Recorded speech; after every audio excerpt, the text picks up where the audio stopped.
pour célébrer. Je l'ai déjà fait 2 fois avec vous, dans cette magnifique église. Je l'ai fait aussi déjà à Amboise. D'habitude, lorsqu'un évêque vient, il vient aussi dans le cadre de ce qu'on appelle la visite pastorale, où il vient passer quelques jours sur un territoire, mais pour rencontrer souvent alors des groupes, je dirais, particuliers. Lors d'une visite pastorale, on rencontre en général les maires, on peut rencontrer les agriculteurs, on rencontre dans l'église les catéchistes, les personnes qui s'occupent des funérailles, voire des affaires matérielles de la paroisse. Là, ce que je vous propose, c'est quelque chose d'un peu particulier, le temps. Je vais d'abord, dans un premier temps, si vous le voulez bien, vous parler. Vous adresser la parole pendant ce qui va durer 50 minutes, 55 minutes, où je vais essayer de vous dire un certain nombre de choses sur la situation dans laquelle nous sommes aujourd'hui. À la fois, je partirai de ce qui se passe dans la société, de ce qui s'est même passé ces quelques dernières décennies dans la société, de ce que ça produit dans la société, en particulier aussi dans notre Église, parce que notre Église, elle n'est pas hors sol, elle est dans cette société qui évolue. Et puis, dans un deuxième temps, eh bien, je vous parlerai justement des évolutions dans notre Église elle-même. Qu'est-ce qui s'est passé? Il y a des choses qui se sont passées, une transformation qui s'est opérée, et puis quelque chose parfois qu'on analyse aussi comme une crise ou un changement, une mutation. Et puis, dans un troisième temps, nous nous dirons alors, mais finalement, notre Église, elle va vers quoi? Elle va vers quoi? Moi, je suis au milieu de vous depuis 2 ans et demi maintenant. 2 ans et demi maintenant, mais je vous rappelle que je suis arrivé et que 8 semaines après que je sois arrivé, nous sommes rentrés en confinement. Donc c'était pas vraiment l'idéal pour rencontrer un diocèse, pour rencontrer un peuple, rencontrer des personnes. Et quand nous avons pu nous rencontrer enfin, nous avions un masque sur la figure. C'est pas idéal non plus pour échanger, pour se parler de loin, pour retenir aussi des visages et puis peu à peu fidéliser la mémoire par rapport à des personnes. Mais bon, voilà, j'ai tout de même commencé à découvrir le diocèse. Je suis arrivé et j'avais, au moment de l'entrée en confinement, déjà rencontré tous les prêtres, rencontré tous les diacres permanents, rencontré tous les religieux et religieuses, rencontré tous les services du diocèse, et j'avais célébré dans 5 des 6 doyennés, puisque la dernière célébration que je devais avoir, elle devait avoir lieu à Loches en mars 2020, donc, et c'est juste quelques jours avant que tout s'était arrêté. Donc je prends le risque ce soir de vous parler pendant 1 heure, de vous laisser ensuite un peu de temps, et puis d'écouter vos questions. On vous a expliqué comment on va fonctionner. Je dis le risque, pourquoi? Parce que, évidemment, je vous propose quelque chose que vous n'avez peut-être jamais fait avec un archevêque de Tours, mais avec peut-être, oui, l'envie de lui dire des choses et peut-être la frustration qui sera de mon côté de ne pas pouvoir répondre à tout. Il y a eu des soirées que nous avons fait, c'est la 7e rencontre que je fais. Et la dernière, on termine, voilà, les derniers sont les premiers, donc voilà, on termine avec vous. Et donc, je termine ce soir, mais je me suis rendu compte, c'est vrai que dans la plupart des lieux, les questions sont très nombreuses, les demandes sont très nombreuses, alors il y a un peu de frustration parce que je ne peux pas répondre à tout. Et puis, je m'en excuse d'ores et déjà vis-à-vis de vous. C'est vrai que dans ce que je vais vous dire pendant la première heure, il est certain que je vais parfois aller très vite sur certains sujets. Je vais parler de quelque chose qui va prendre 30 ans en 3 phrases. Donc évidemment, il y a le risque aussi de caricaturer, il y a le risque peut-être d'être incomplet, bien évidemment. Mais en même temps, je préfère vous dire des choses peut-être incomplètes, sur lesquelles on pourra revenir, alors ce soir, mais aussi à d'autres occasions, plutôt que de ne rien dire et de ne pas venir vous voir. Voilà, c'est la limite du genre, mais en même temps, ça permet quand même d'échanger avec vous. Alors, de quoi allons-nous parler? Nous allons parler donc de 3 choses, je vous ai dit.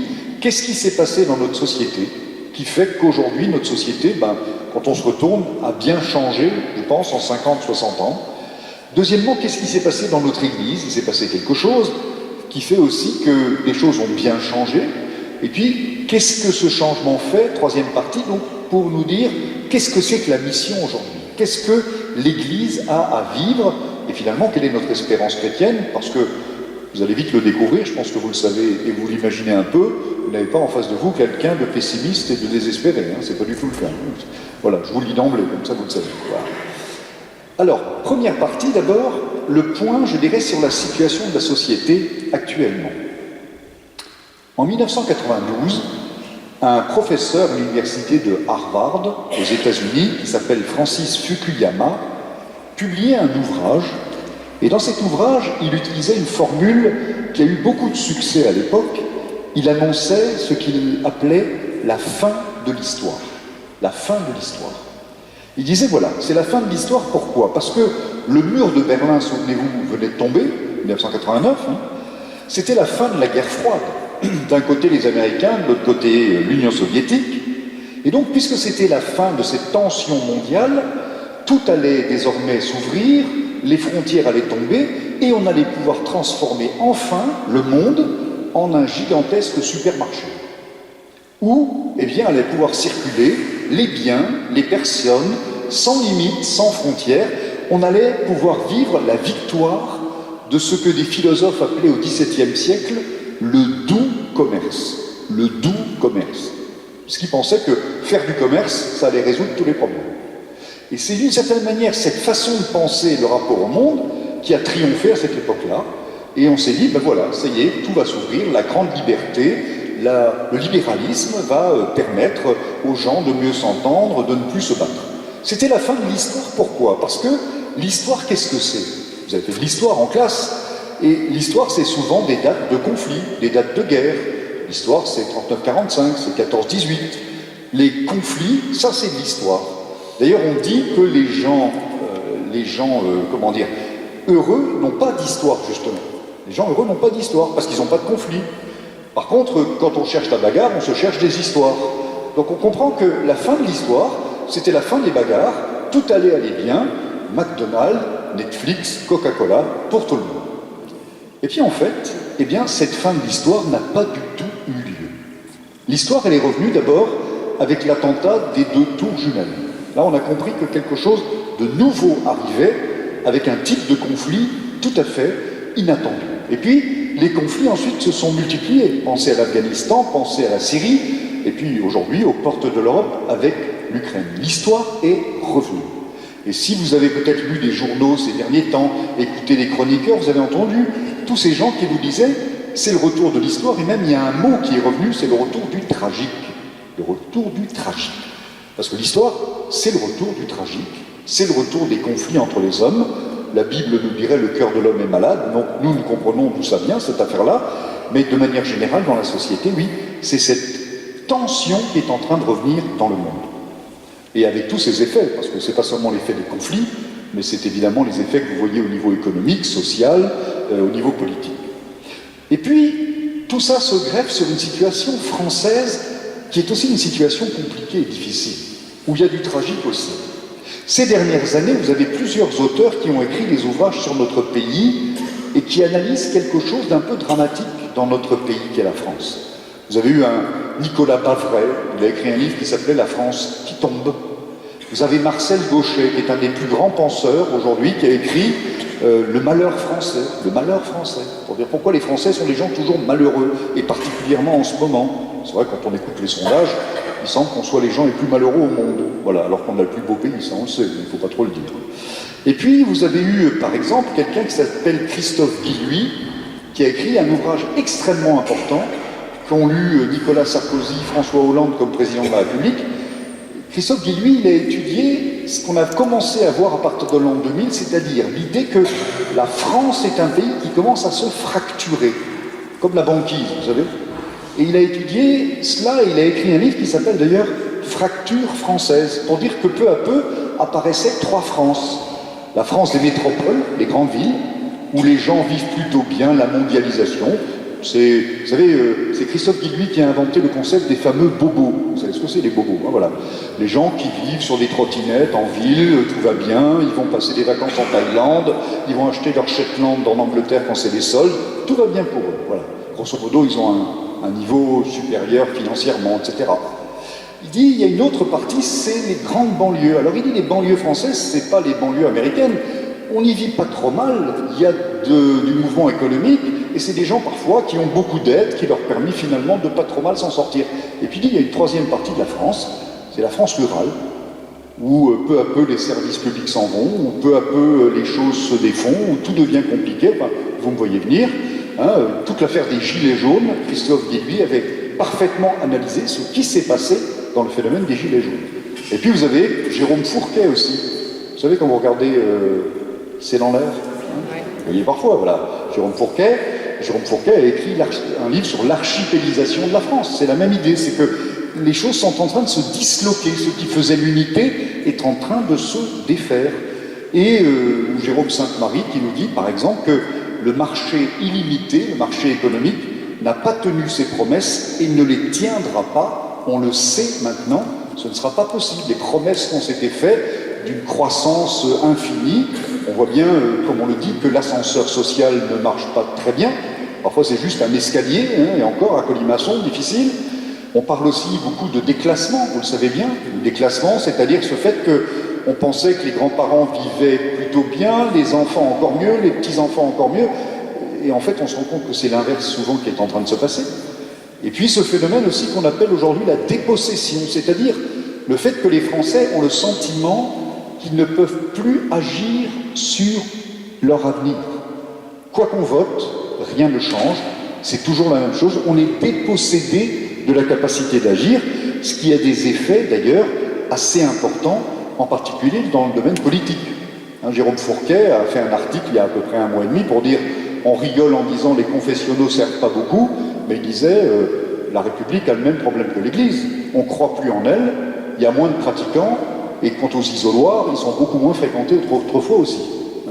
Et vous savez peut-être qu'il y a eu, il y a de cela 2 mois, 3 mois, l'Institut Jean Jaurès qui a fait une analyse chez les jeunes de moins de 25 ans en France, non, moins de 35 ans, pardon, 49% d'entre eux disent si la France n'était plus une démocratie, ça ne changerait rien à notre manière de vivre.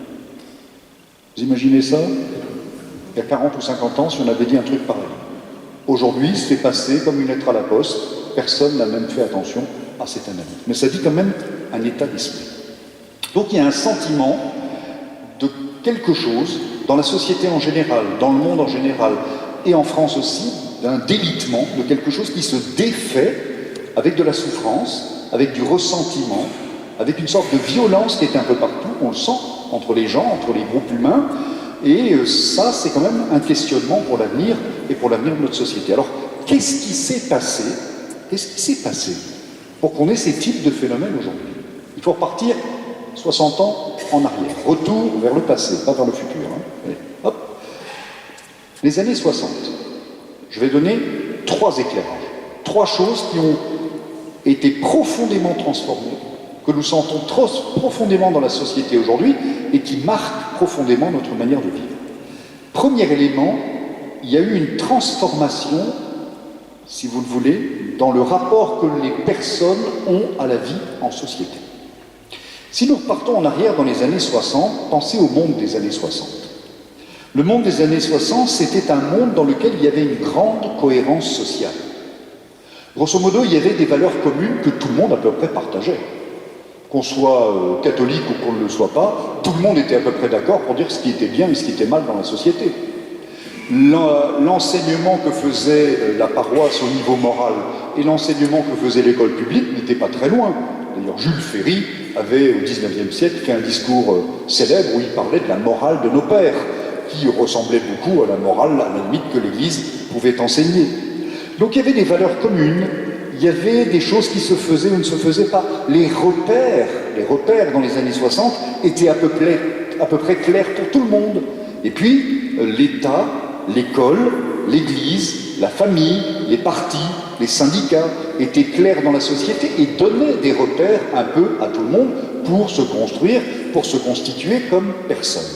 Et puis, à partir des années 60-65, il va y avoir un basculement.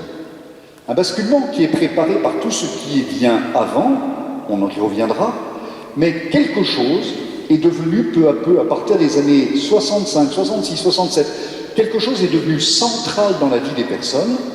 Ce n'est plus d'abord le rapport à la société et au groupe qui était premier jusqu'alors, qui va continuer à être premier. Progressivement, ce qui devient essentiel pour chacun, c'est le besoin d'épanouissement personnel. Le grand critère d'une vie devient moi. Le grand critère devient moi, ce que j'ai envie de vivre, ce que j'ai envie de faire. Et surtout, moi, la subjectivité, le sujet, devient celui qui peu à peu décide des repères et des limites qui doivent être les siens ou les siennes. Chacun décide de ses limites, de ce qu'il a envie de faire ou ne pas faire. Chacun veut décider pour lui-même pour vivre un épanouissement auquel il estime avoir droit. Et je ne dis pas du tout que cela n'est pas juste. Il y a quelque chose de profondément juste vous voyez bien, dans cette démarche-là, et c'est d'ailleurs la raison pour laquelle ça a marché dans la société. Mais en même temps, c'est vrai qu'à partir du moment où la personne devient le centre de tout, à partir du moment où la personne choisit de dire « est bon ce qui me plaît à moi », « est vrai ce qui me plaît à moi », vous voyez bien que ce qui s'affaiblit, bien évidemment, c'est tout ce qui concerne le collectif. Et donc à partir des années 60, 65, 70, on a ce basculement. Avant, la société était première et l'individu, d'une certaine manière, parfois même lui était sacrifié, le bien commun, l'intérêt général. À partir de ces années-là, l'individu devient central. D'ailleurs, il demande de plus en plus à l'État de lui donner des droits.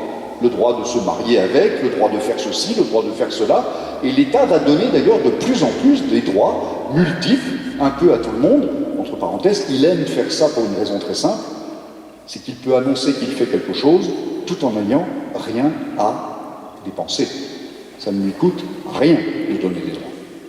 Et donc, on va avoir ce phénomène, si vous voulez, en raison en plus de la technique et du confort qui va pouvoir se développer avec toute la société consumériste des années 60-70, eh bien, chacun crée finalement son environnement, ses limites, devient bon, non pas ce que décide la société pour moi, mais ce que je décide pour moi. C'est le triomphe de l'individu sur le collectif, et c'est le triomphe de l'affectif sur la raison.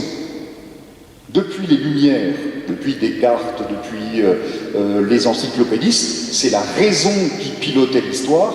À partir des années 60-70, nous entrons dans ce qui va devenir ce qu'on appelle la post-modernité, où ce n'est plus d'abord la raison qui commande, mais l'affectif, le cœur. C'est vrai parce que j'aime ça.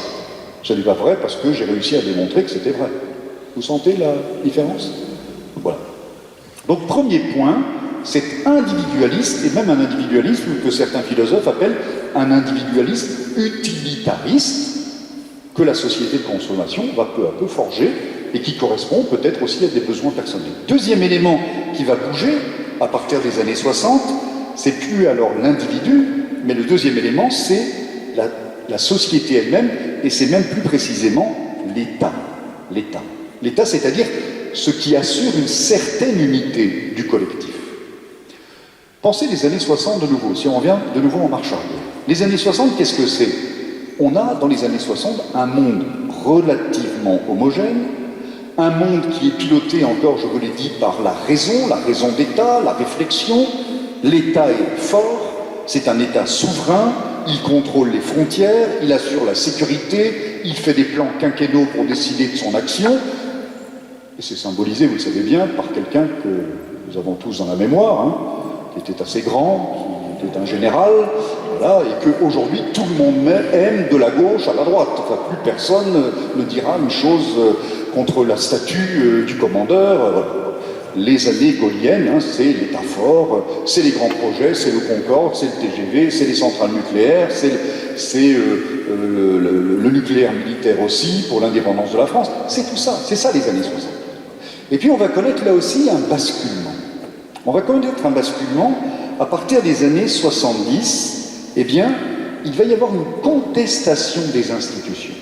Contestation des institutions, de toutes les institutions d'ailleurs, qui aujourd'hui sont toutes dévalorisées. Si vous regardez l'État, si vous regardez les syndicats, regardez les partis politiques, ils sont en lambeaux, il n'en reste plus, mais aussi des contestations par rapport aux églises, contestations par rapport à l'école, etc., etc. Les contestations vont se mettre partout, contestation de tout ce qui fait et structure la société, et je vous dis en particulier de l'État, puisqu'à partir des années 70-80, va croître l'idée que l'État s'amuse peut-être à donner des droits subjectifs pour se donner encore l'impression de faire quelque chose, mais qu'en fait l'État devient de plus en plus impuissant.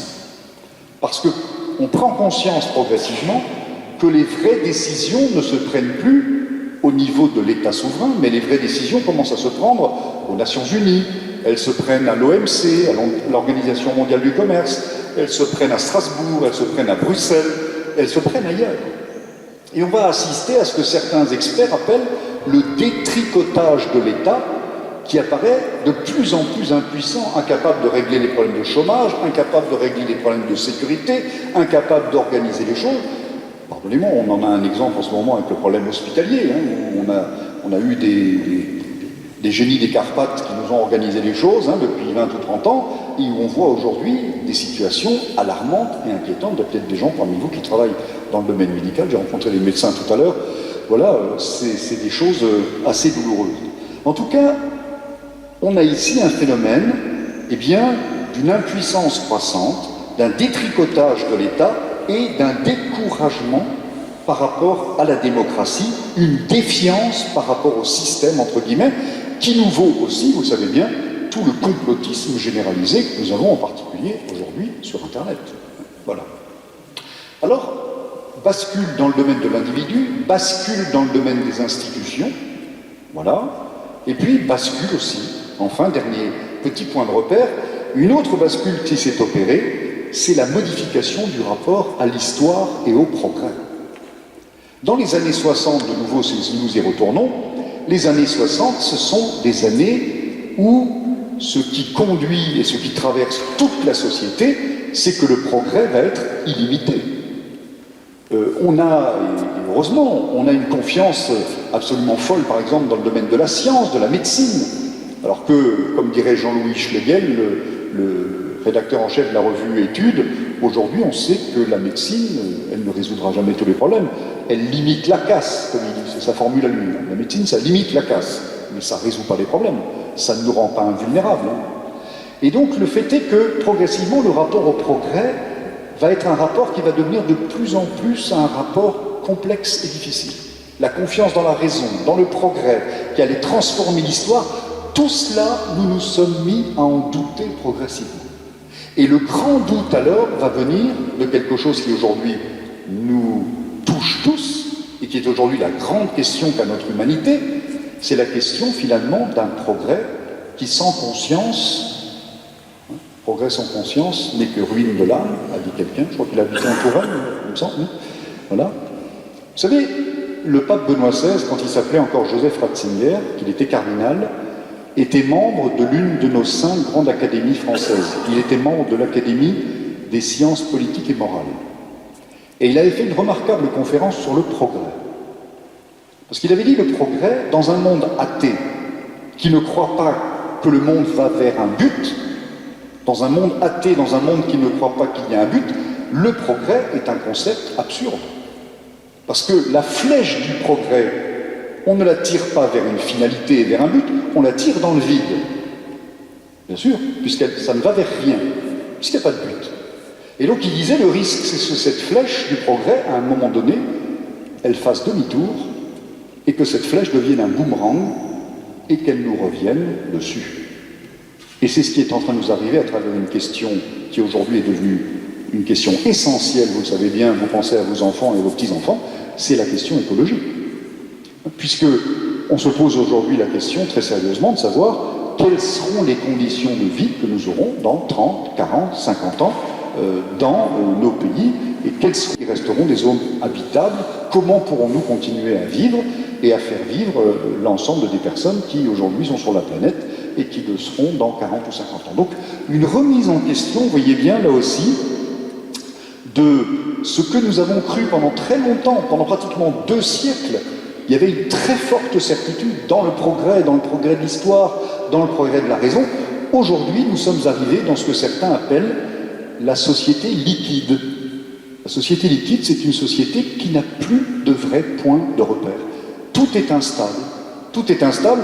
On ne sait plus très bien ce que c'est qu'un homme, ce que c'est qu'une femme, on ne sait plus très bien ce que c'est que le mariage, on ne sait plus très bien si on va vers le mieux, on ne sait plus très bien à qui se confier, parce que la confiance est devenue difficile entre les êtres, etc., etc. Et c'est cette réalité devant laquelle nous sommes. Alors nous ne sommes pas désespérés, mais il faut faire l'état des lieux de la situation devant laquelle nous sommes.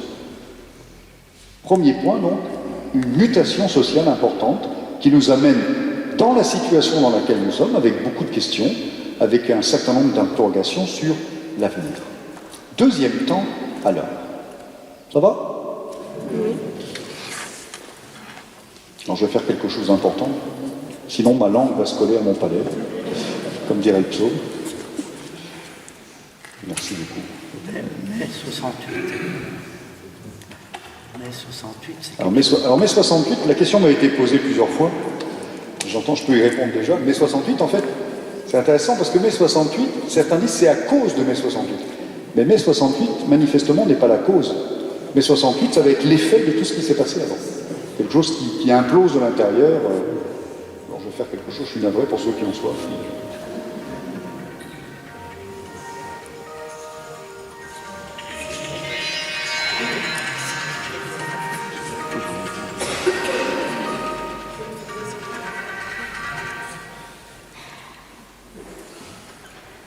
En tout cas, il y a un joli son pour le téléphone. Vous allez me dire ce que c'est, hein, parce que... Voilà. On poursuit, si vous voulez bien. Deuxième temps. Voilà ce qui s'est passé dans la société. Cette mutation, et je vous dis bien, tous les essayistes, tous les sociologues qui aujourd'hui travaillent sur ces questions voient à peu près la même chose. J'ai essayé, évidemment, c'est un peu caricatural ce que je vous ai dit, mais j'ai essayé d'éclairer un certain nombre de choses qui vont avoir un effet, bien évidemment, sur la vie de l'Église. L'Église, c'est une communauté, un collectif. À partir du moment où c'est l'individualisme qui devient premier, la vie communautaire, la vie paroissiale devient plus compliquée. L'Église, c'est une institution. À partir du moment où il y a une crise de confiance dans les institutions, le rapport dans l'Église et le lien dans l'Église devient plus compliqué. L'Église, elle annonce un progrès, mais qui est un progrès spirituel, pas un progrès matériel. Elle annonce un sens de l'histoire. Dans un monde où la question du sens de l'histoire devient beaucoup plus problématique, c'est parfois difficile de rester dans ce mouvement qui nous fait aller vers l'espérance. Et je pense qu'une partie des gens, d'ailleurs, désespèrent à cause de cela. On n'a jamais aussi peu su, dans l'histoire de notre civilisation, ce que sera demain et vers quoi nous allons. Alors que nous avons des moyens qu'aucune civilisation n'a jamais eu. On a des ordinateurs super puissants, mais on ne sait pas ce qui se passera dans 10 ans. Impossible de le savoir. Deuxième temps alors, du point de vue ecclésial. Je vous ai parlé de l'Église et de la société, pardon, et de la manière dont elle se craquelle, dont elle se fragilise, ça c'est vrai, tout le monde l'observe, dans toute l'Europe d'ailleurs. Et en fait, cela impacte bien évidemment la vie de notre Église, puisque notre Église vit dans cette société. Mais c'est vrai que notre Église elle-même a connu depuis 60 ans, elle aussi, une mutation profonde, bien évidemment. Alors il y a eu le Concile Vatican II, ça vous le savez, avec tous les effets qu'il va avoir sur la vie de l'Église, mais le phénomène évidemment qui nous retient tous et qui est retenu surtout par les sociologues et ceux qui réfléchissent à la vie de l'Église, c'est aussi de se dire qu'est-ce qui s'est passé. On avait dans les années 60 une Église qui avait beaucoup de pratiquants, beaucoup de gens qui adhéraient à ce qu'elle disait, et puis nous sommes aujourd'hui dans une situation beaucoup plus fragile. Dans les années 60, 25% de pratiques moyennes en France, aujourd'hui 2,5. Voilà, divisé par 10. Qu'est-ce qui s'est passé? Quel est le phénomène qui nous a amenés là? Alors, pas mal de sociologues, je vous dis, ont étudié ces choses-là. Je pense, par exemple, à quelqu'un d'assez connu qui vient de sortir d'ailleurs un livre il y a peu de jours, là encore, hein, Danielle Hervieux-Léger. Vous voyez, elle avait écrit, alors ça c'est un livre qu'elle avait publié dans les années 2000, si mon souvenir est bon. Elle avait écrit un livre qui s'appelle « Catholicisme, la fin d'un monde ». Pas la fin du monde, la fin d'un monde. C'est-à-dire, elle analysait en particulier comment l'exode rural et la fragilisation du monde rural, où l'Église était très présente, avait un impact extrêmement fort sur la vie ecclésiale. Bon, ça, c'est un premier livre. Mais il y a eu aussi ce livre-là, qui a beaucoup fait parler, de quelqu'un qui s'appelle Guillaume Cuchet, il est sorti il y a 3-4 ans, je ne sais pas si quelqu'un parmi vous l'a lu ou connaît ce livre. C'est un livre, c'est un universitaire, hein, c'est pas quelqu'un qui s'est énervé un jour et s'est dit je vais faire un livre, c'est une vraie étude qui repose sur énormément de statistiques, je vais vous en dire un tout petit mot. Guillaume Cuchet qui a écrit un livre qui s'appelle « Comment notre monde a cessé d'être chrétien ». C'est assez intéressant parce que vous voyez à chaque fois le mot « monde ». Hein, le christianisme et le catholicisme en France, depuis 15 siècles, c'était tout un monde. Tout était chrétien, tout était catholique en France. Et puis c'est passé quelque chose, hein, la fin d'un monde pour Danielle Hervieux-Léger, et puis Comment notre monde a cessé d'être chrétien? Le sous-titre est encore plus terrible, Anatomie d'un effondrement. On étudie qu'est-ce qui s'est passé pour que tout s'effondre comme ça, qu'on passe de 25% à 2,5%. Alors on pourra dire, évidemment, il y a plein d'autres choses qui marchent, hein. C'est pas parce que les gens ne viennent pas à la messe que les gens ont cessé d'être chrétiens, on est bien d'accord, mais c'est quand même un indicateur qui dit quand même quelque chose. Alors ce livre de Guillaume Cuchet est intéressant, pourquoi? Parce que Guillaume Cuchet, c'est un historien, un sociologue, et il a travaillé sur les archives d'un chanoine qui s'appelait le chanoine Boulard, qui a été le premier sociologue à avoir travaillé dans l'Église. C'était un prêtre qui, dès les années 50, s'intéresse à la sociologie. Vous savez que la sociologie, ça s'appuie sur des travaux de statistiques. On fait des études statistiques et à partir des statistiques, des chiffres, on essaie de tirer des conclusions, des réflexions. Le chanoine Boulard, il avait dans les 100 diocèses de France des prêtres qui lui envoyaient tous les mois, régulièrement, des informations sur ce qui se passait dans les diocèses. Il y avait des gens à Tours, des prêtres, qui donnaient des informations au chanoine Boulard. Il y en avait en Vendée, il y en avait en Alsace, il y en avait en Bretagne, dans le midi de la France. Et qu'est-ce qu'il donnait comme information? Il donnait des informations sur le nombre de baptêmes, de mariages, sur la pratique dominicale. Et comme ça, on sait que dans les années, par exemple, 1960, eh bien, en Vendée, on avait des villages où la pratique était de 98%. Tout le monde était à la messe, sauf les grands malades et les impotents. On sait qu'à Limoges, il y avait moins de 5% de pratique, même dans les années 60. Et que la France n'était pas du tout homogène.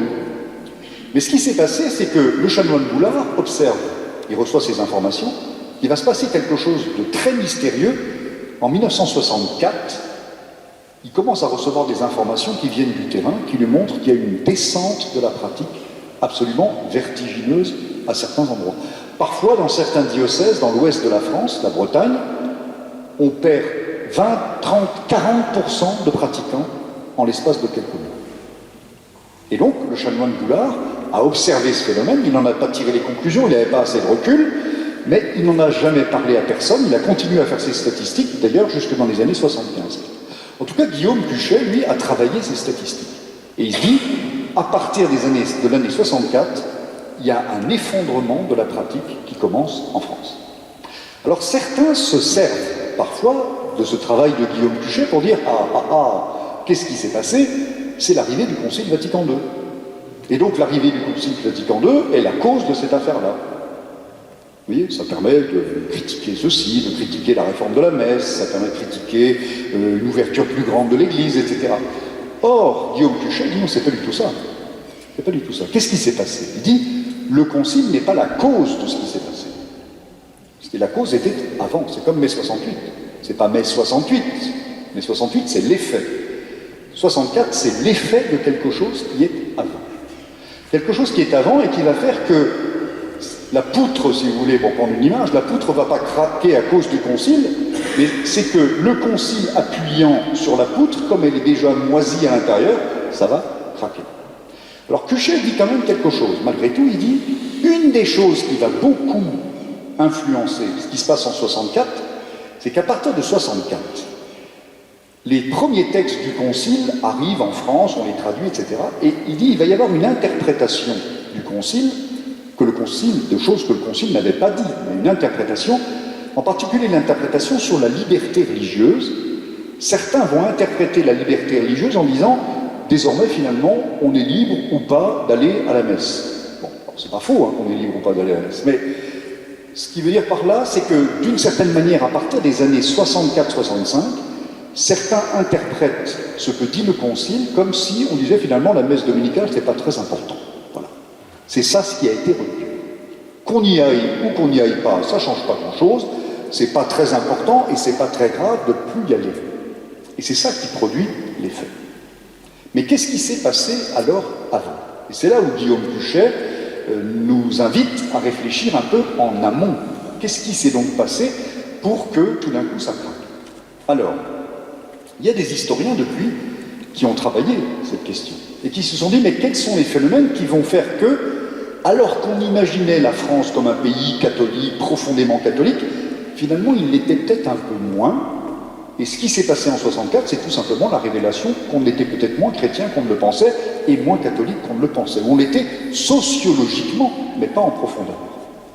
Alors il y a plusieurs explications. Il y en a 3-4, je vais vous les donner rapidement. D'abord, certains pensent qu'il y a un très important phénomène, c'est ce qu'on appelle la troisième mort de Dieu.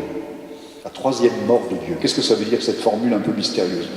On pense qu'il y a eu une première mort de Dieu au moment de la Révolution française, avec les encyclopédistes qui ont voilà, mis Dieu de côté.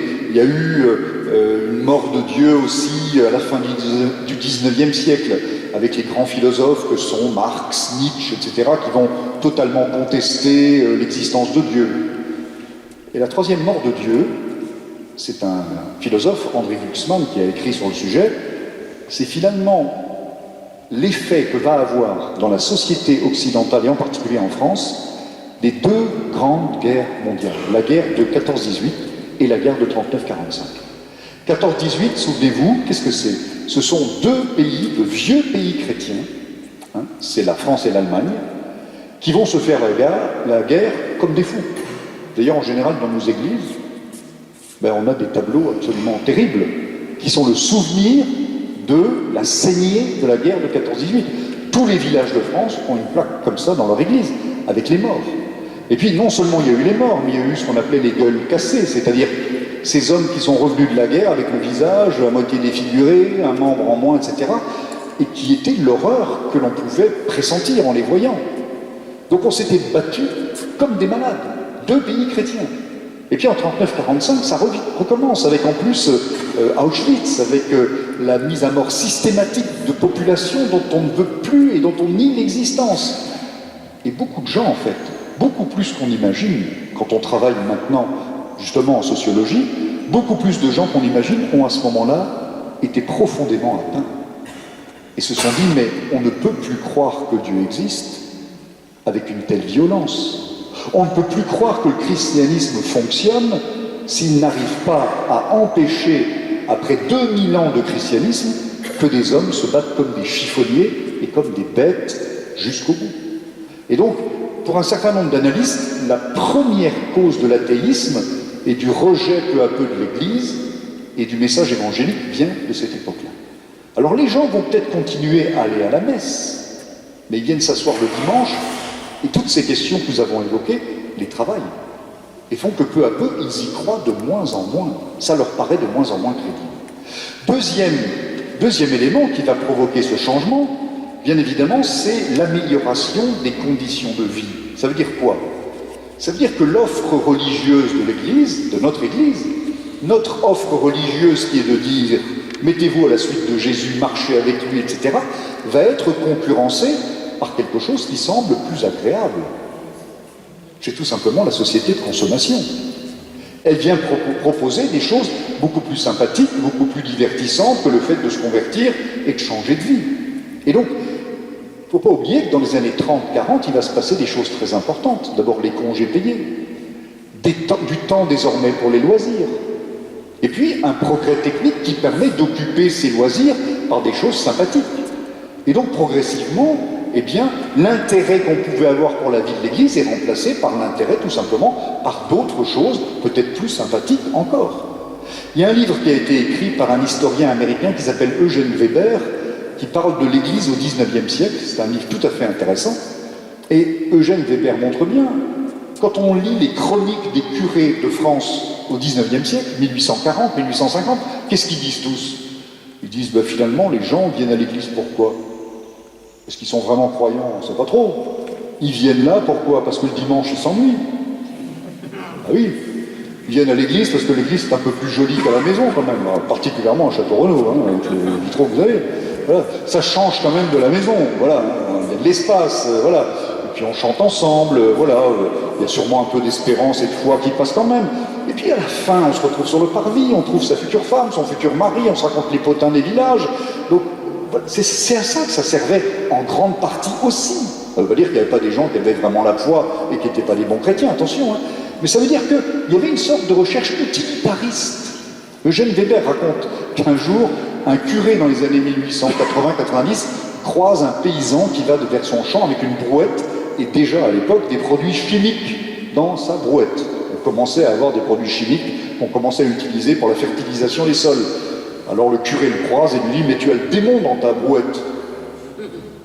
Alors le paysan répond au curé, il lui dit « Monsieur le curé, J'ai fait dire des messes pour que ça pousse. Ça ne marche pas. Moi, j'essaye ce qui marche. Oui, une espèce de bon sens, voilà. On essaie ce qui marche. Voilà. C'est la concurrence des utilitarismes, ça marche mieux, donc je prends ce qui marche mieux. Je me détends mieux en allant à la piscine qu'à l'église, donc je vais à la piscine. On va parfois pas beaucoup plus loin, hein, voilà. Donc vous voyez, la troisième mort de Dieu, l'amélioration des conditions de vie. On a aussi remarqué la société consumériste, on a dit le besoin d'épanouissement. Et puis, on a aussi remarqué en particulier que ce qui a été un élément assez important, c'est qu'en général, la sécularisation, c'est-à-dire le fait de construire sa vie sans Dieu, a été quelque chose de beaucoup plus fort dans les pays qui avaient été des pays colonisateurs.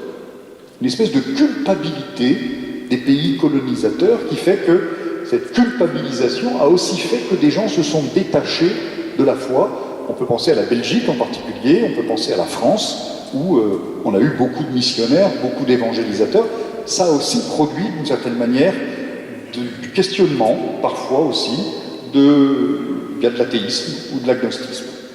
Et puis alors, dernier élément que tous les historiens nous donnent, et qui nous disent, qu'est-ce qui s'est passé finalement? C'est que, comme je vous l'ai déjà dit un tout petit peu tout à l'heure, et ça c'est un historien qui s'appelle Jean-Baptiste Noé, qui l'a beaucoup travaillé, eh bien on s'est rendu compte que, même si la France était catholique depuis 15 siècles, elle n'avait peut-être jamais vraiment été chrétienne. Elle était catholique, c'est-à-dire qu'il y avait un système de pensée et de valeurs que tout le monde avait absorbé, parce que bien, les monarques étaient catholiques, parce que l'organisation était catholique. Mais est-ce que dans les campagnes de France qu'a connu Saint-Martin au IVe siècle, où il y avait des poteaux sacrés, où il y avait de la magie, de la superstition partout, est-ce que vraiment on avait beaucoup changé entre le IVe, Ve siècle et le XIXe, début XXe siècle? Et Jean-Baptiste Noé dit finalement, ce qui a craqué dans les années 60-65, c'est aussi tout d'un coup, puisque les gens sont libres, eh bien on découvre que derrière un vernis de foi qui existait, eh bien il n'y avait peut-être pas autant de foi réelle qui était implantée dans le cœur des hommes. Moi j'aimais rappeler, j'étais cet après-midi même au séminaire d'Orléans, qui est le séminaire de notre province, ecclésiastique, j'aimais bien rappeler quand j'étais supérieur de séminaire à mes séminaristes, qu'il ne fallait pas idéaliser et avoir des nostalgies du passé. Et je leur disais, vous savez, au XVIIe siècle, dans le royaume très chrétien, à l'époque de Louis XIV, eh bien, Saint Jean-Eudes raconte qu'il allait évangéliser en Normandie et qu'il arrivait dans des villages où aucun évêque n'était passé depuis 40 ans. Alors Château-Renaud, vous ne pourrez plus lire. Hein. Fini, hein. Déjà 3 fois en l'espace de 2 ans et demi. Donc, voilà. En tout cas, aucun évêque n'était venu depuis 40 ans, et depuis 40 ans, on n'avait confirmé personne. Saint Vincent de Paul, que nous aimons tous, qui est un saint, je dirais, une belle figure du prêtre. Souvenez-vous que Saint Vincent de Paul, au début de sa vie de prêtre, raconte pourquoi est-il devenu prêtre. Il l'écrit. Il dit « Je me suis fait prêtre pour avoir une bonne petite retirade. Une bonne petite rente. » Il était fils de paysan des Landes, il savait que dans sa famille tout le monde ne mangeait pas à sa faim tous les jours, et il s'était dit « Je vais me faire prêtre pour manger. » Voilà. Il faudra qu'il vive une vraie conversion après 2 ans de ministère pour comprendre qu'il n'était pas prêtre pour ça, mais pour suivre le Christ et témoigner du Christ. Et lui qui vient à Paris, arrive à Paris, il raconte ça dans une conférence spirituelle au premier Lazariste, la congrégation des Lazaristes qu'il fondera. Il dit, la première fois que je suis arrivé à Paris, je suis allé dans 10 églises de Paris, le même jour, et j'ai vu la messe célébrée d'une manière complètement différente dans les 10 endroits.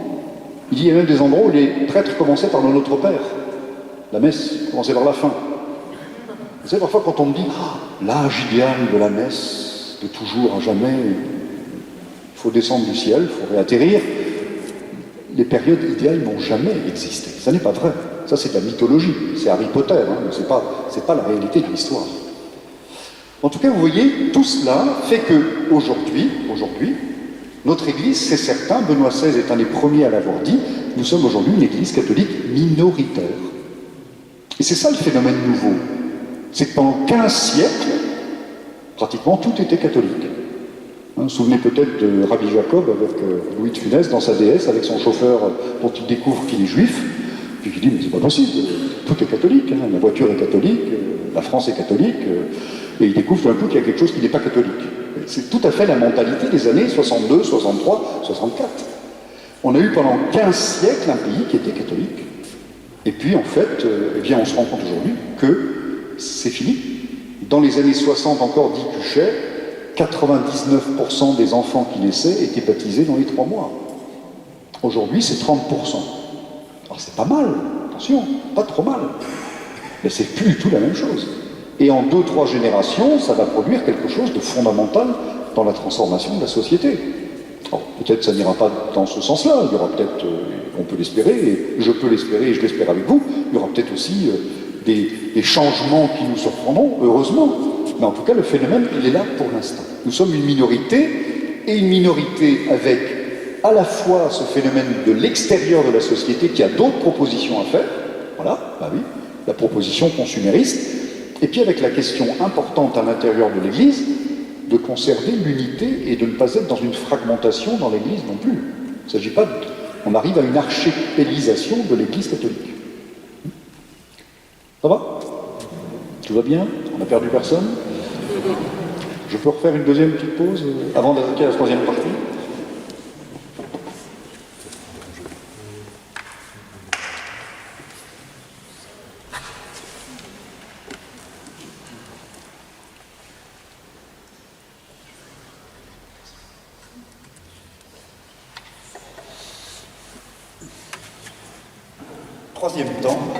Troisième temps, si vous voulez bien, j'ai essayé de vous dire, voilà, qu'est-ce qui s'est passé dans la société, où en sommes-nous un peu aujourd'hui? Le diagnostic n'est pas extraordinaire, mais vous pouvez lire tous les auteurs aujourd'hui, tout le monde converge à peu près là-dessus. Deuxième élément, j'ai essayé de vous parler de l'Église. Je vois bien, il y a énormément de choses extraordinaires qui se vivent dans l'Église aujourd'hui, tout un tas de nouveautés, beaucoup de créativité, mais il y a quand même un fond qui est le fait que c'est vrai qu'il y a eu une fragilisation numérique importante, on le voit bien, que ce soit du côté des prêtres ou que ce soit du côté d'ailleurs des fidèles. D'ailleurs à ce propos, ce qui est très intéressant, vous savez, Guillaume Cuchet nous parlant de la descente de 64, qu'est-ce qui s'est passé avant? Je ne l'ai pas dit, je suis passé un peu vite sur ce problème-là, mais je vais quand même vous dire juste en 1 minute, Guillaume Cuchet et des historiens observent aussi que qu'est-ce qui a craqué avant que ce soit la pratique des fidèles qui craque? La première chose en fait qui va craquer, c'est du côté des prêtres. Je vais vous montrer quelque chose, une petite courbe que j'aime bien montrer. Vous voyez la courbe là? Ça descend, hein? Alors vous voyez, là-haut, ça c'est 1949. D'accord? 1949. Là en bas, c'est 1964, là où s'arrête l'orange. Moi j'étais en culotte courte, là, hein. 1964. Qu'est-ce que c'est que cette courbe? C'est la courbe des ordinations de prêtres en France. Et parfois on vous dit, tout allait bien jusqu'au concile. Alors, regardez la dégringolade. Dans cette même période, entre 49 et 60, 62, 63, le nombre d'entrées dans les séminaires divisé par 2. Et parmi les prêtres que vous avez sur cette ligne, malheureusement, 1 sur 5 quittera le ministère à partir des années 65. Vous voyez que la crise, s'il faut parler de crise, avant la crise des pratiquants, c'est d'abord la crise à l'intérieur même de la réalité des prêtres, de ce que représentaient les prêtres. Alors, il y aurait des analyses à faire là aussi, mais c'est pour montrer que rien n'est simple et que les réponses simplistes parfois qui circulent dans l'Église, eh bien, elles demandent d'être analysées un peu plus profondément. Alors, troisièmement, face à tout ça, que faire? Comment faire? Que s'est-il passé? Et ce que je vais vous dire maintenant, je vais vous le dire en 3 temps, 3 petites périodes rapides, et c'est la troisième qui nous intéresse parce que c'est celle dans laquelle nous nous trouvons aujourd'hui.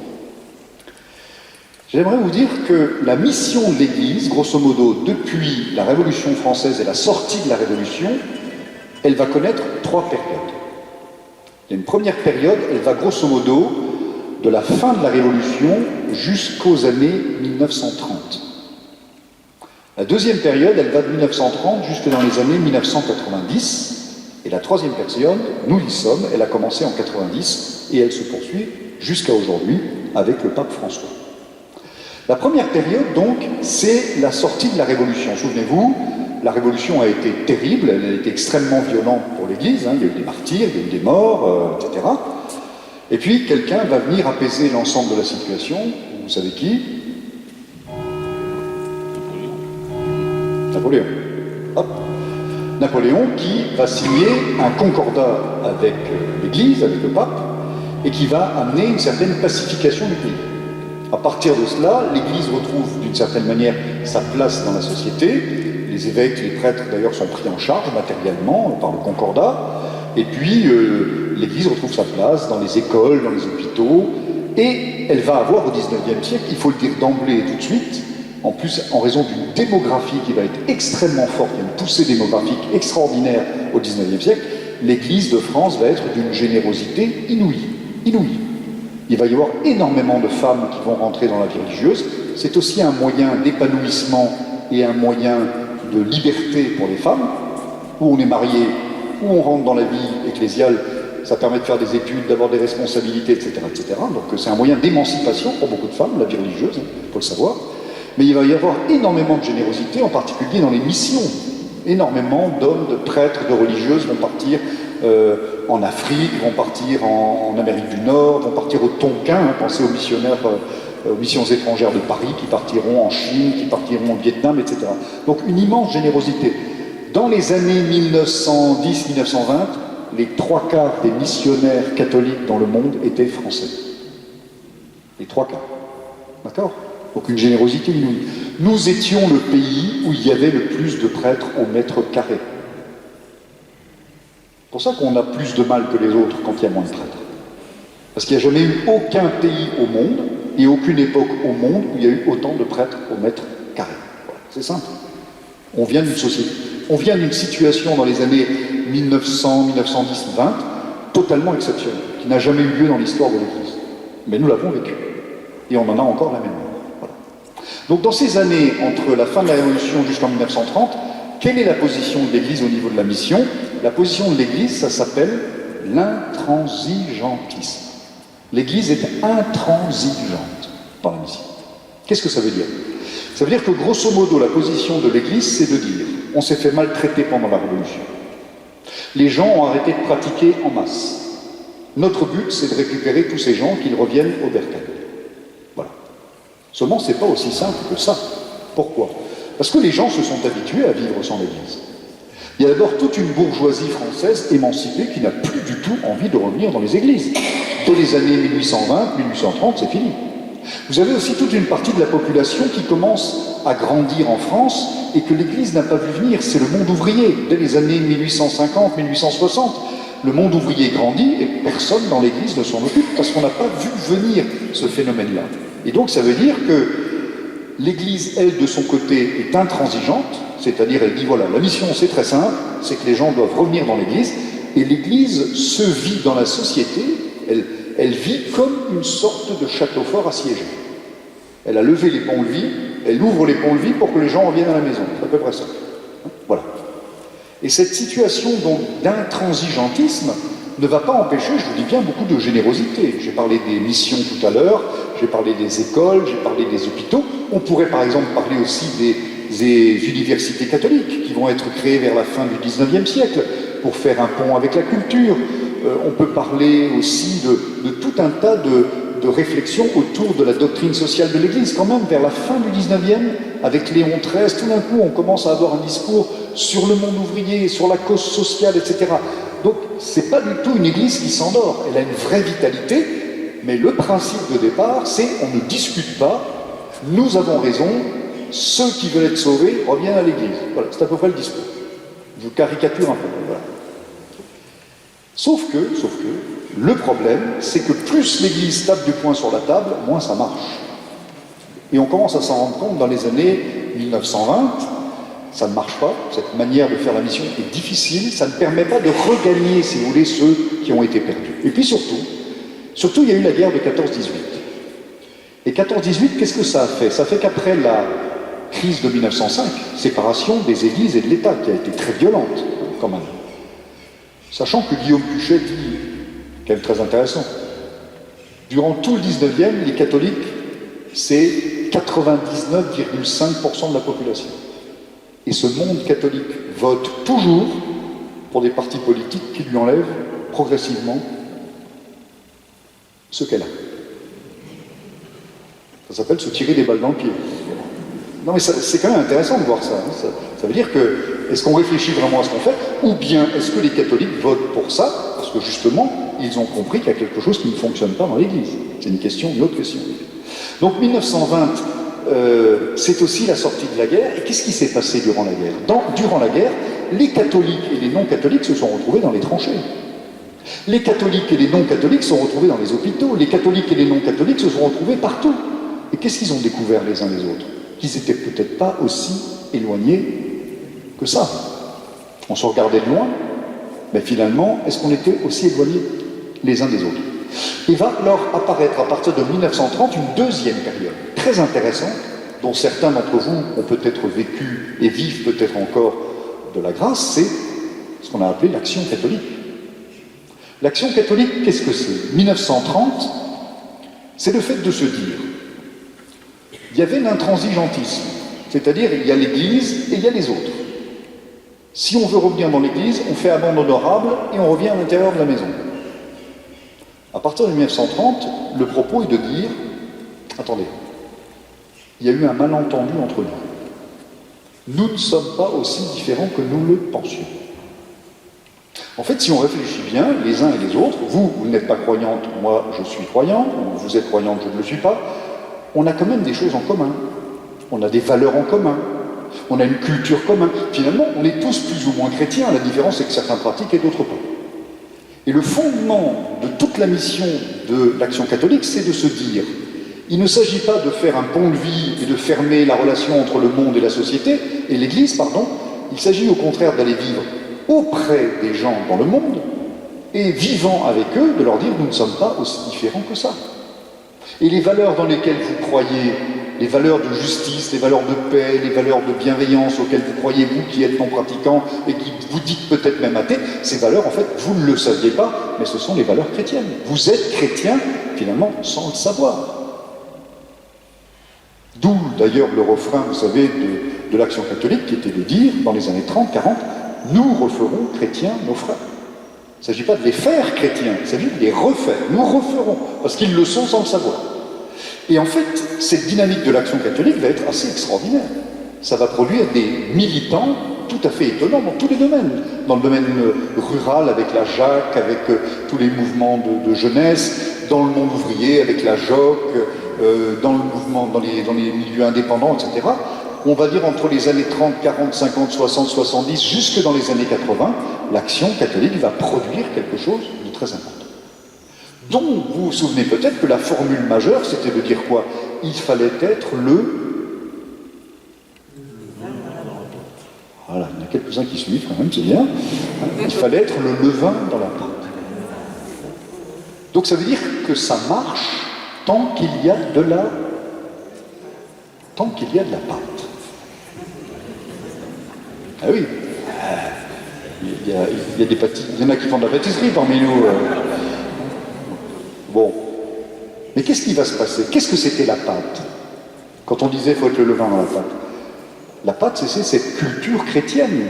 Tout le monde savait dans les années 50, qu'on soit mécréant ou pas, ce que c'était Pâques, ce que c'était Noël. Même un mécréant aurait pu vous donner une définition de la Trinité. Voilà, parce qu'il y avait cette culture. Mais à partir des années 75-80, qu'est-ce qui se passe? Il y a des endroits où désormais il n'y a déjà plus de pâte. Et plus on va avancer, moins il y aura de pâte. Donc le levain arrive sur la tôle. Et là, ça ne gonfle plus, ça ne marche plus. Alors il y en a un qui va comprendre ça avant tout le monde, d'une certaine manière, peut-être pas le seul, mais celui qui va vraiment donner le top pour dire on rentre dans une troisième partie de l'histoire, c'est 1989, c'est ça. On est en Pologne, à Nowa Huta. Karol Wojtyła, le pape Jean-Paul II, est en Pologne pour son voyage, premier voyage dans son pays, la Pologne. Et Jean-Paul II, pour la première fois, utilise une expression qui signifie qu'il est en train de nous dire quelque chose d'extrêmement important, c'est que nous sommes en train de rentrer dans une nouvelle période. Et cette expression, vous la connaissez, Jean-Paul II va dire « Il faut en Europe une nouvelle évangélisation ».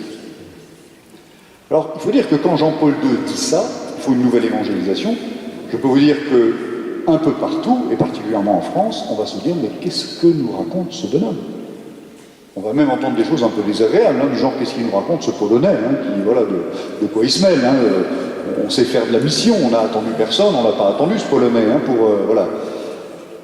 Mais Jean-Paul II n'est pas en retard d'une histoire, il est en avance sur tout le monde.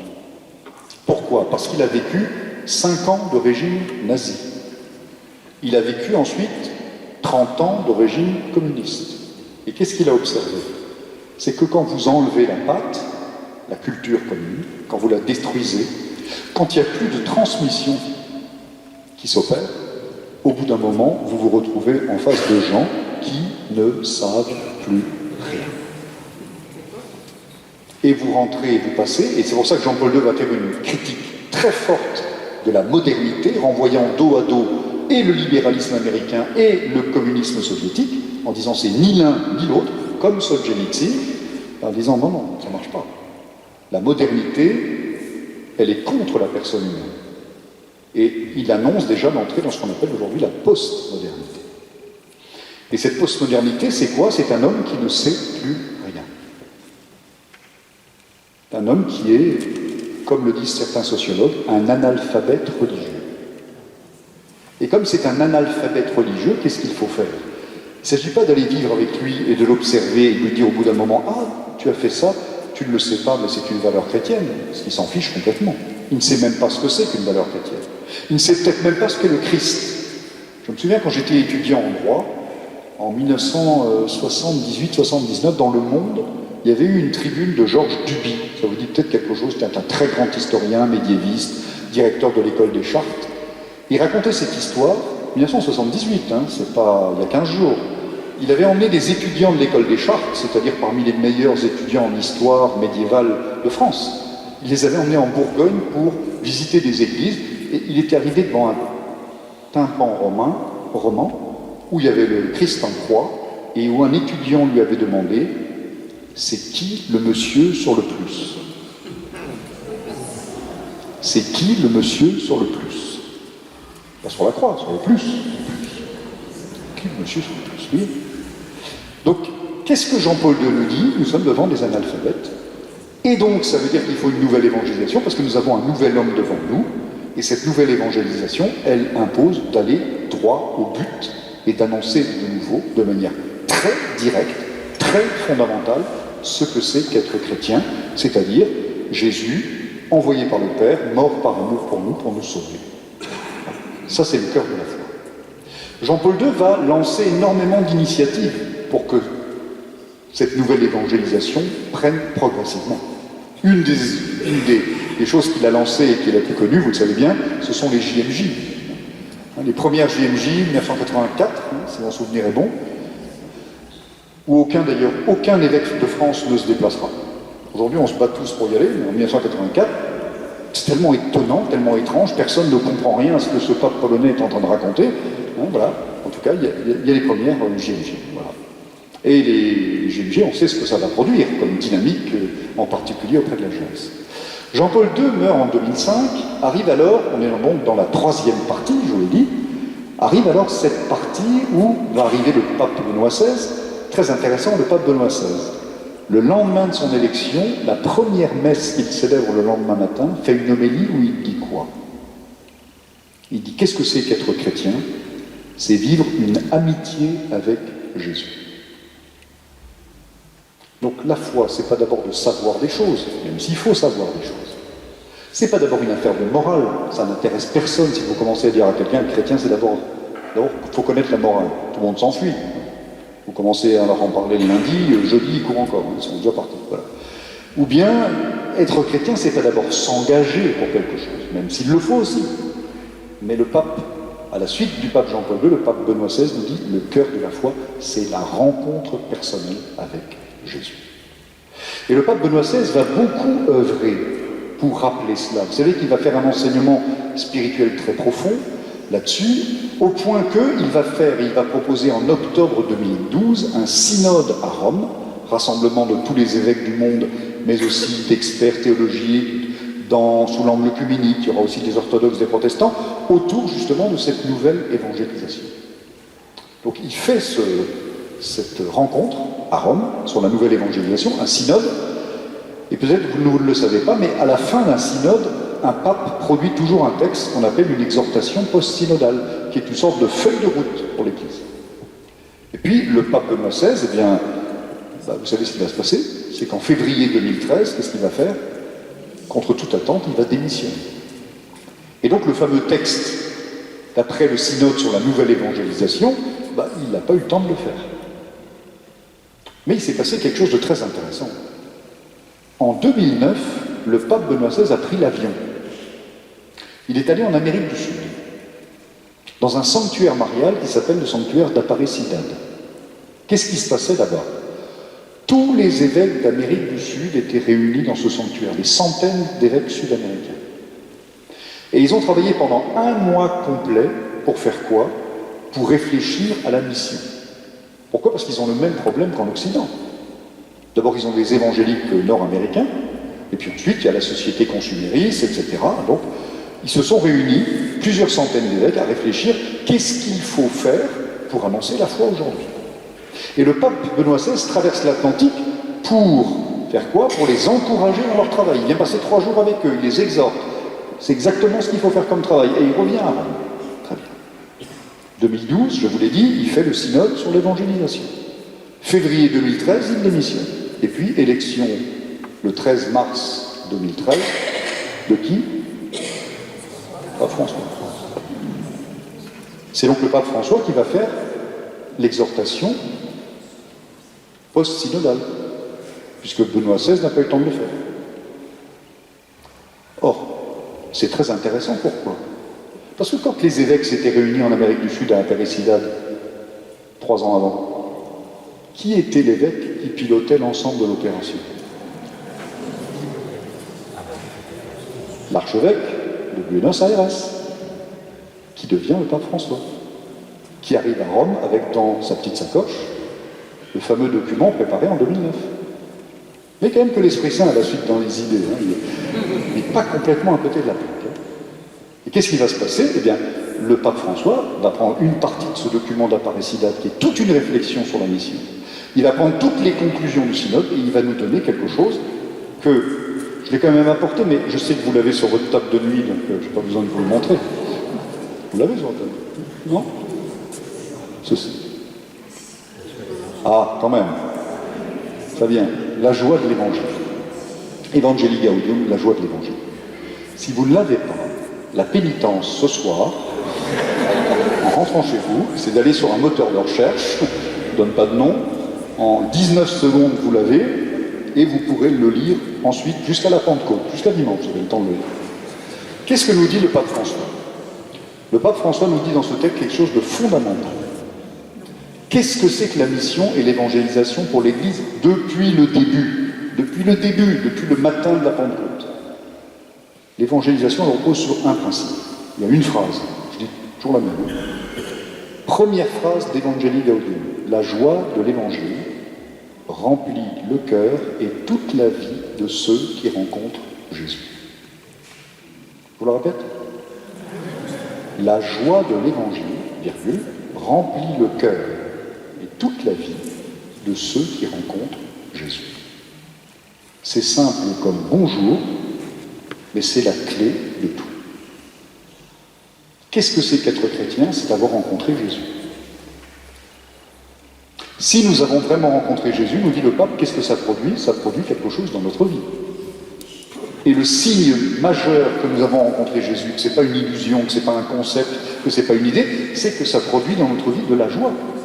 Je ne sais pas pour vous. Semble. Ouais. Sinon, moi je fais autre chose, je rentre chez moi, je vais à la piscine. J'arrête d'être évêque. Bon. La joie de l'Évangile. Et le pape nous dit, donc, le principe de la mission, c'est quoi? C'est que quand on a rencontré Jésus, vraiment, ça change notre vie. Ça change l'horizon de l'existence. Ça change notre rapport aux autres. Et si ça change vraiment tout cela, ça produit en nous de la joie, et cette joie, nous ne pouvons pas la garder pour nous. Au nom de quel égoïsme garderions-nous la chose la plus belle que nous ayons découverte dans notre vie? Alors le pape François nous dit, d'ailleurs le pape Benoît XVI, attention, il ne s'agit d'abord pas d'avoir la joie, il ne s'agit pas de se mettre des tendeurs la nuit pour le matin, avoir un sourire, non, c'est pas ça. Non, c'est la vraie joie, celle qui monte en nous, celle que... Voilà. Et le pape dit, attention, cette joie, on ne l'a pas toujours, bien sûr. Il y a des moments où on a des rages dedans, il y a des moments où il faut payer le deuxième tiers provisionnel, il y a des... Voilà. Et puis, le pape nous dit, il y a des moments difficiles dans la vie. Mais, il nous dit, cette joie, même si elle peut par moments s'éclipser à cause des difficultés de la vie, cette joie revient toujours si nous sommes fidèles à Jésus. Inexorablement, cette joie revient. Et le pape nous dit donc, c'est le principe de la mission et de l'évangélisation qui fait que chacun et chacune d'entre nous, je dis bien chacun et chacune, pas l'évêque, le vicaire général, etc., tous nous sommes appelés à devenir disciples de Jésus dans la rencontre avec lui et missionnaires animés par cette joie pour la témoigner autour de nous. Alors le pape nous dit, attention, c'est pas du prosélytisme. On évangélise, Benoît XVI le disait déjà, comment la vraie évangélisation, dit le pape, c'est une évangélisation par attraction. Si vraiment la joie est dans notre vie, si elle produit de la bonté, de la bienveillance, de la paix, de l'amour, eh bien au bout d'un moment, vous le savez bien, vous savez comme moi, au bout d'un moment, ça interroge les gens. Moi j'ai dit ça à des jeunes l'autre jour, il y a quelques mois maintenant, à Tours, qui venaient me demander, mais comment on évangélise, Monseigneur? Je dis, vivez votre foi, soyez dans la joie de la foi. Et normalement, vos camarades qui vous voient rester calme alors qu'il faudrait s'énerver, qui vous voient joyeux alors que vous auriez des raisons d'être triste, qui vous voient rester en paix et bienveillant alors que vous pourriez vous énerver, eh bien ils vont vous dire, mais qu'est-ce que tu prends le matin pour être dans cet état? C'est toi, c'est quoi tes cornflakes? Voilà, moi, mes cornflakes, c'est Jésus-Christ. Voilà, c'est ça le mystère de Dieu. C'est ça qui évangélise. On évangélise par attraction. On peut évangéliser en priant pour ceux qu'on veut voir convertis. On peut même avoir des vraies discussions fortes sur la mission. Et Saint Pierre nous dira, rendons raison de notre foi, mais faisons-le toujours avec douceur et avec respect. Voilà. En tout cas, le pape François va nous donner un dernier élément, puis je vais terminer, rassurez-vous. Il nous donnera l'année de la miséricorde. Je ne sais pas si vous vous souvenez.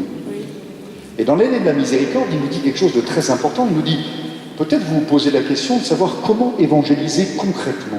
Comment on évangélise finalement? La joie, oui, mais comment est-ce qu'elle se manifeste? Et le pape nous avait, dans l'année de la miséricorde, rappelé qu'il y a 7 œuvres de miséricorde corporelle et 7 œuvres de miséricorde spirituelle. C'est la deuxième chose que vous devez chercher sur le moteur de recherche ce soir, en rentrant. Les œuvres de miséricorde corporelle, on les connaît très bien en Touraine. Pourquoi? Parce que c'est la messe de la Saint-Martin, c'est Matthieu 25. Donner à manger à ceux qui ont faim, donner à boire à ceux qui ont soif, visiter les malades, etc., etc. Et puis les œuvres de miséricorde spirituelle, encourager ceux qui sont dans le doute, aider ceux qui traversent des moments difficiles. Et puis la plus utile, elle vous sert peut-être en ce moment, écouter les personnes ennuyeuses. Chaque jour, on a l'occasion, un tout petit peu, 5 minutes au moins, de la mettre en œuvre. Donc vous voyez, le pape nous dit, c'est pas compliqué, ces œuvres de miséricorde, chaque jour, chacun d'entre nous peut les mettre en œuvre là où il est. Alors où est-ce que nous en sommes? Je conclus. Eh bien, on en est là. Le pape nous a donné Evangelii Gaudium comme feuille de route. Et il a dit dans Evangelii Gaudium que ce que les églises particulières, ça s'appelle un diocèse, une église particulière, ce que les diocèses sont appelés à vivre, c'est une conversion missionnaire. Une conversion missionnaire. Il y a un renversement de mentalité que nous sommes appelés à vivre. Alors, attendez, je dis ça tout de suite, personne ne m'a attendu en Touraine pour commencer déjà à vivre ça. Vous imaginez bien, nous avons des curés, on a des prêtres, on a des laïcs engagés, beaucoup participent déjà à cette conversion missionnaire. Simplement, moi, en arrivant aujourd'hui comme votre archevêque au milieu de vous, je viens vous dire, moi, ce que je souhaite faire avec vous, c'est que cette conversion missionnaire, nous la mettions en œuvre de manière peut-être plus unifiée encore, et puis que nous continuions à la mettre en œuvre. Et elle concerne tout le monde. Il y avait des dames dans le Jura de 82, 83, 84 ans, vous voyez, qui me disaient à ce moment-là, mais Monseigneur, mais nous on ne peut pas évangéliser. Je disais, si, vous traversez la rue le matin, vous allez voir la voisine et vous lui dites pourquoi vous êtes heureuse. Vous avez mal à la hanche comme elle, mais vous avez Jésus qui vient vous apporter la consolation dans le cœur. C'est ça l'évangélisation. Ça passe par toutes les rencontres que nous pouvons avoir dans lesquelles nous apportons le Christ et le Seigneur. Or, notre diocèse, moi je le crois, a vraiment les moyens de vivre et de continuer à vivre cette conversion missionnaire. Nous avons la chance d'avoir des prêtres. Parfois on me dit, il y en a beaucoup moins qu'avant. Ah oui, attendez, il y a beaucoup moins de tout qu'avant, de toute façon. Il y a beaucoup moins de tout qu'avant. Hein, mais on a la chance d'avoir un clergé, je vous signale, jeune. Attendez, moi je viens d'un diocèse, vous savez, j'en ai vu 2 avant de venir en Touraine. Dans le diocèse du Jura où j'étais, on me dit aussi parfois, des paroisses avec 15 clochers, 20 clochers.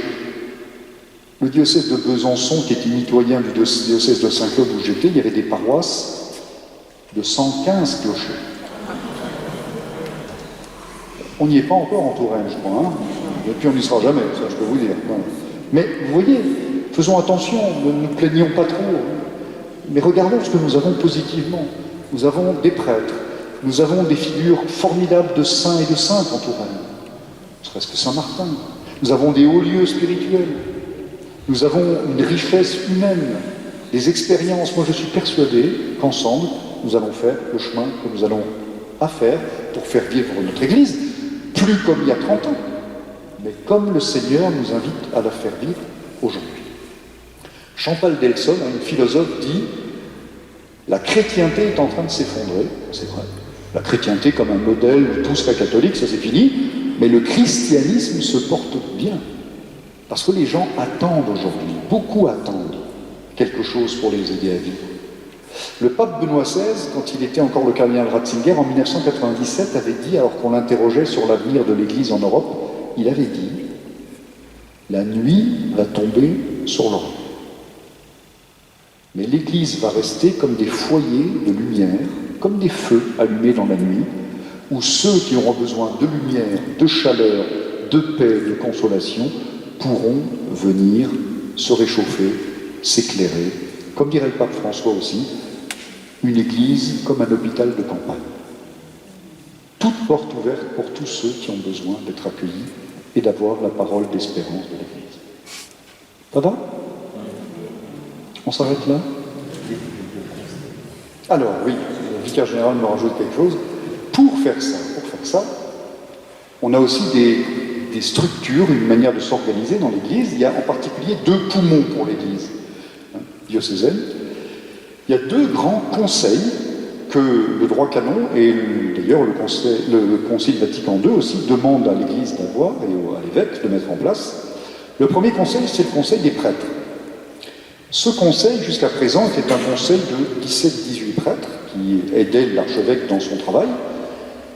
Je me suis dit, pour l'avoir vécu dans le diocèse où j'étais avant, et parce que beaucoup de diocèses de France sont en train de faire ça, que désormais nous sommes moins nombreux comme prêtres. Nous avons besoin de réfléchir les choses tous ensemble, pour laisser personne dans un coin. Et donc, j'ai fait passer, avec l'accord des prêtres, puisque je leur ai demandé leur avis, j'ai même fait des votes. J'ai des résultats de vote. Je crois que le président Macron, il serait ravi d'avoir les votes que j'ai vus. Je crois que j'ai eu 95% quand j'ai proposé cette initiative, et lorsqu'on a voté pour le texte lui-même, j'ai eu 100%. Voilà. Donc ça veut dire qu'il y avait une adhésion au projet, et je remercie vraiment les prêtres pour ça. Donc on va désormais avoir un conseil presbytéral qui sera le conseil de tous les prêtres de moins de 75 ans, et puis des élus, des délégués des prêtres plus âgés. Voilà. Et puis d'un autre côté, il y a quelque chose que nous n'avons pas dans notre diocèse, c'est un conseil diocésain de la pastorale de laïque. Et donc je souhaite mettre en œuvre, à la rentrée prochaine, la création de ce conseil diocésain de la pastorale, qui pourrait être de 70-80 membres à peu près. J'ai d'ailleurs demandé aux EAP de me donner des conseils pour le recrutement, pour appeler les gens. Et ce conseil des laïcs, je souhaite le faire fonctionner avec le conseil des prêtres, pour qu'ensemble, nous discernions, nous prions et nous accueillions, que nous puissions accueillir ce que le Seigneur veut pour nous dans notre Église de Touraine. Ça va ? Je vous ai saoulé. Il y a encore des vivants, j'entends. Il y a encore des... Alors, chers amis, si vous voulez bien, on va prendre 5 minutes. Vous allez vous détendre un peu, voilà. Et puis, vous allez pouvoir noter les questions que vous auriez envie de me faire remonter. Je ne vous garantis pas de répondre à tout maintenant, mais j'emporte toutes les questions, ça je peux vous dire. Et toutes les questions serviront à la réflexion que nous aurons dans le temps.